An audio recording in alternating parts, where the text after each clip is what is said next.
আসসালামু আলাইকুম। শীতের আগাম বার্তা পেয়েই খেজুর গাছ পরিচর্যা করতে এবং রস সংগ্রহের জন্য প্রস্তুতি নিতে গাছেরা ব্যস্ত হয়ে পড়েছেন। ঠান্ডা ও হিমেল বাতাস এবং ভোরের শিশির দেখে তারা বুঝতে পারছেন শীত আসছে এবং সেই অনুযায়ী প্রস্তুতি নিচ্ছেন। গাছেরা এখন খেজুর গাছের আগাছা ও ডালপালা পরিষ্কার করে রস সংগ্রহের জন্য প্রস্তুত করছেন, যাতে যত তাড়াতাড়ি সম্ভব রস সংগ্রহ শুরু করা যায়। গাছিরা শীত আসার আগেই খেজুর গাছগুলো পরিচর্যা করেন, যেমন গাছের ডালপালা পরিষ্কার করা বা চাষ দেওয়া হয়। শীতের আগাম বার্তা পেলেই তারা রস সংগ্রহের জন্য প্রস্তুত হন এবং এই সময় তাদের কাজ থাকে সবচেয়ে বেশি।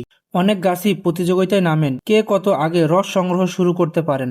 এই ব্যস্ততা শীতের আগমনী বার্তার সাথে সম্পর্কিত এবং এটি গ্রাম বাংলার একটি ঐতিহ্যবাহী চিত্র। শীতকালে খেজুরের রস থেকে গুড়, পাটালি সহ নানা পিঠা পায়েস তৈরি হয়, যা গ্রাম বাংলার একটি ঐতিহ্য।